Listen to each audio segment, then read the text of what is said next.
Raghav highway पर गाड़ी चला रहा था। सड़क के किनारे उसे एक 12-13 साल की लड़की राधा तरबूज बेचती दिखाई दी। राघव ने गाड़ी रोककर पूछा, तरबूज क्या रेट है बेटा? राधा बोली, 50 रुपए का एक तरबूज है साहब। पीछे की सीट पर बैठी राघव की पत्नी बोली, इतना महंगा तरबूज नहीं लेना जी, चलो यहाँ से। राघव बोला, महंगा कहाँ है, इसके पास जितने भी तरबूज हैं कोई भी 5 किलो से कम का नहीं होगा। 50 रुपए का एक दे रही है तो 10 रुपए किलो पड़ेगा हमें, बाजार से तो तू 20 रुपए किलो ले आती है। राघव की पत्नी ने कहा, तुम रुको, मुझे मोल भाव करने दो। फिर वो लड़की से बोली, 30 रुपए का एक देना है तो दो, वरना रहने दो। लड़की बोली, 40 रुपए का एक तरबूज तो मैं खरीद कर लाती हूँ आंटी, आप 45 रुपए का एक ले लो, इससे सस्ता मैं नहीं दे पाऊंगी। राघव की पत्नी बोली, झूठ मत बोलो, सही रेट लगाओ, देखो ये तुम्हारा छोटा भाई है ना, इसी के लिए थोड़ा सस्ता कर दो। उसने खिड़की से झांक रहे अपने 4 वर्षीय बेटे मुकुट की तरफ इशारा करते हुए कहा। सुंदर से बच्चे को देखकर राधा एक तरबूज हाथों में उठाते हुए गाड़ी के करीब आ गई। फिर लड़के के गालों पर हाथ फेरकर बोली, सचमुच मेरा भाई तो बहुत सुंदर है आंटी। राघव की पत्नी बच्चे से बोली, दीदी को नमस्ते बोलो बेटा। बच्चा प्यार से बोला, नमस्ते दीदी। लड़की ने गाड़ी की खिड़की खोलकर बच्चे को बाहर निकाल लिया। फिर बोली, तुम्हारा नाम क्या भैया? लड़का बोला, मेरा नाम मुकुट है दीदी। बेटी को बाहर निकालने के कारण राघव की पत्नी कुछ असहज हो गई। तुरंत बोली, अरे बेटा इसे वापस अंदर भेजो, इसे डस्ट से एलर्जी है। लड़की उसकी बात पर ध्यान न देते हुए लड़के से बोली, तू तो सचमुच गोल मटोल है रे, तरबूज खाएगा क्या? लड़के ने हाँ में गर्दन हिलाई तो लड़की ने तरबूज उसके हाथों में थमा दिया। 5 किलो का तरबूज मुकुट संभाल नहीं पाया, तरबूज फिसलकर उसके हाथ से नीचे गिर गया और फटकर 3-4 टुकड़ों में बन गया। तरबूज के गिरकर फट जाने से लड़का रोने लगा। लड़की उसे पुचकारते हुए बोली, अरे भाई रो मत, मैं दूसरा लाती हूँ। फिर वो दौड़कर गई और एक बड़ा सा तरबूज उठा लाई।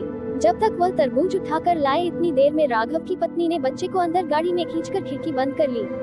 लड़की खुले हुए शीशे से तरबूज अंदर देते हुए बोली, ले भाई ये बहुत मीठा निकलेगा। राघव चुपचाप बैठा लड़की की हरकतें देख रहा था। राघव की पत्नी बोली, जो तरबूज फूटा है मैं उसके पैसे नहीं दूंगी, वह तुम्हारी गलती से फूटा है। लड़की मुस्कुराते हुए बोली, उसको छोड़ो आंटी, आप इस तरबूज के भी पैसे मत देना, ये मैंने अपने भाई के लिए दिया है। इतना सुनते ही राघव और उसकी पत्नी दोनों एक साथ चौंक पड़े। राघव बोला, नहीं बिटिया तुम अपने दोनों तरबूज के पैसे लो। राघव ने 100 का नोट राधा की तरफ बढ़ा दिया। लड़की हाथ के इशारे से मना करते हुए वहां से हट गई और अपने बाकी बचे तरबूजों के पास जाकर खड़ी हो गई। राघव गाड़ी से निकलकर वहां आ गया और आते ही बोला, पैसे ले लो बेटा, वरना तुम्हारा बहुत नुकसान हो जाएगा। राधा बोली, माँ कहती है कि जब बात रिश्तों की हो तो नफा नुकसान नहीं देखा जाता। तारांकन आपने मुकुट को मेरा भाई बताया, मुझे बहुत अच्छा लगा। मेरा भी एक छोटा सा भाई था मगर। राघव बोला, क्या हुआ तुम्हारे भाई को?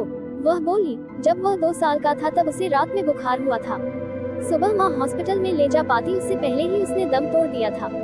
मुझे मेरे भाई की बहुत याद आती है, उससे 1 साल पहले पापा भी हमें ऐसे ही छोड़कर गुजर गए थे। राघव की पत्नी बोली, लो बेटिया अपने पैसे ले ले। राधा बोली, पैसे नहीं लूंगी आंटी। राघव की पत्नी गाड़ी में गई और फिर अपने बैग से एक पाजेब की जोड़ी निकाली, जो उसने अपनी 8 वर्षीय बेटी के लिए आज ही 3000 रुपए में खरीदी थी। राधा को देते हुए बोली, तुमने मुकुट को भाई माना तो मैं तुम्हारी माँ जैसी हुई ना, अब तू ये लेने से मना नहीं कर सकती। राधा ने हाथ नहीं बढ़ाया तो उसने जबरदस्ती राधा की गोद में पाजेब रखते हुए कहा, रख ले, जब भी पहनेगी तुझे हम सबकी याद आएगी। इतना कहकर वह वापस गाड़ी में जाकर बैठ गई। फिर राघव ने गाड़ी स्टार्ट की और राधा को बाय बोलते हुए वे चल पड़े। राघव गाड़ी चलाते हुए सोच रहा था कि भावुकता भी क्या चीज है। कुछ देर पहले उसकी पत्नी 10-20 रुपए बचाने के लिए हथकंडे अपना रही थी और कुछ ही देर में इतनी बदल गई कि 3000 की पाजेब दे आई। फिर अचानक राघव को राधा की एक बात याद आई कि रिश्तों में नफा नुकसान नहीं देखा जाता। तारांकन राघव का प्रॉपर्टी के विवाद को लेकर अपने ही बड़े भाई से कोर्ट में मुकदमा चल रहा था।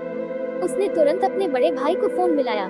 फोन उठाते ही बोला, भैया मैं राघव बोल रहा हूँ। भाई बोला, फोन क्यों किया?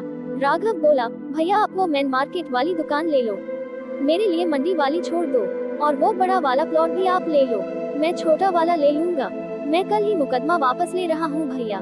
सामने से काफी देर तक आवाज नहीं आई। फिर उसके बड़े भाई ने कहा, इससे तो तुम्हें बहुत नुकसान हो जाएगा छोटे। राघव बोला, भैया आज मुझे समझ में आ गया है कि रिश्तों में नफा नुकसान नहीं देखा जाता, एक दूसरे की खुशी देखी जाती है। तारांकन उधर से फिर खामोशी छा गई। फिर राघव को बड़े भाई की रोने की आवाज सुनाई दी। राघव बोला, रो रहे हो क्या भैया? बड़ा भाई बोला, इतने प्यार से पहले बात करता तो सब कुछ मैं तुझे दे देता रे। अब घर आ जा। दोनों प्रेम से बैठकर बंटवारा करेंगे। इतनी बड़ी कड़वाहट कुछ मीठे बोल बोलते ही न जाने कहाँ चली गई थी। कल जो एक इंच जमीन के लिए लड़ रहे थे, वे आज भाई को सब कुछ देने के लिए तैयार हो गए थे। दोस्तों, इस कहानी से हमें ये सीख लेनी चाहिए कि त्याग की भावना रखिए। अगर हमेशा देने को तत्पर रहोगे तो लेने वाले का भी हृदय परिवर्तन हो जाएगा। तारांकन, याद रखिए, रिश्तों में नफा नुकसान नहीं देखा जाता। तारांकन, अपनों को करीब रखने के लिए अपना हक भी छोड़ना पड़ता है। तारांकन, ऐसी ही ज्ञानवर्धक कहानियों के लिए मेरे चैनल को सब्सक्राइब अवश्य करें। धन्यवाद।